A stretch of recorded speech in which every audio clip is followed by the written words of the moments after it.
लोकशाहीमध्ये लोकशाहीत निवडणूक पारदर्शक झाली पाहिजे की नाही? मग हे अपारदर्शक खेळ कशाला खेळताय? शूटिंग कशी नाही? मी म्हणून बोललो ना बाहेर घेऊन या मार्कर, आज जायचं नाही म्हणून. आम्ही मानतोय ना सगळं, कायदा पाळतोय. तुम्हाला काय प्रॉब्लेम आहे कायदा पाळायला? म्हणजे परिस्थिती कशाला बोलायचं? तुम्ही खरोखर वोटिंग करायचं देत असाल तरी शूटिंग करायला प्रॉब्लेम काय? त्याने एक मार्कर आणायला काय प्रॉब्लेम आहे? प्रॉब्लेम काय? मला दाखवतो नाही ते दुबार मतदार होत आहे म्हणून. चला मी तुम्हाला आता सांगतोय, एक माणूस जर बोगस मिळाला ना तुडवून काढेन मी इथे एकेकाला. एक माणूस, तुम्ही जबाबदार असाल त्याला. काय खेळ चालू आलाय काय? त्यापेक्षा आणा ना हुकुमशाही घेऊन या, बसवा माड्यावरती सगळ्यांच्या. त्याला आम्ही लोकशाही करतो आणि तुम्ही काय करताय? पाहा ना जरा संविधान.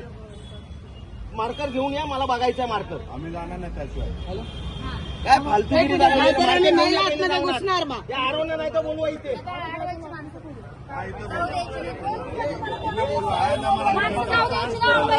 सांगतो तुम्हाला ट्रान्सपरंट राहा. मी बोललो घालेल ना.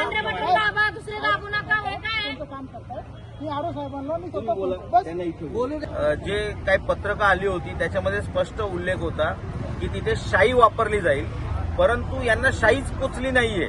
त्याच्यामुळे हे मार्करचा वापर करतायत आणि ते मार्कर पुसलं जात आहे. तुम्हाला इथल्या इथे आम्ही त्याचं प्रात्यक्षिक दाखवतो.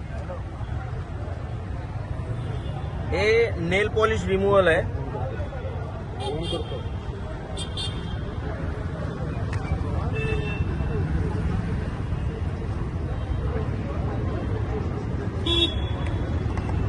हे बघू, सहजच गेलं. हे बघा, क्लीन आहे. एकदम क्लीन झालंय. पुन्हा काय राहिलं?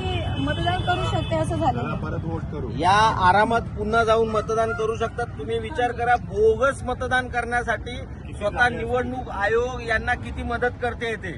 आधीच बोगस मतदार नोंदवले, दुबार मतदार नोंदवले आणि आता त्यांच्या सोयीसाठी दोनदा मतदान त्यांनी करावं याच्यासाठी अशा पद्धतीने मार्करने मार्क केलं जातोय. आता तुम्हाला मी शाईने जे केलेलं आहे निकल गया. हे बघा, परत वोट करा. चला. तुम्ही शाईने करा. ही शाई होती, शाई. ती पण निघाली. ही सुद्धा एवढी घाणेरडी आहे, ही निघून जाते. साध्या नेल पॉलिश रिमूव्हलने ही शाई सुद्धा निघते. अशा पद्धतीचा कारभार निवडणूक आयोगाकडून चालू आहे.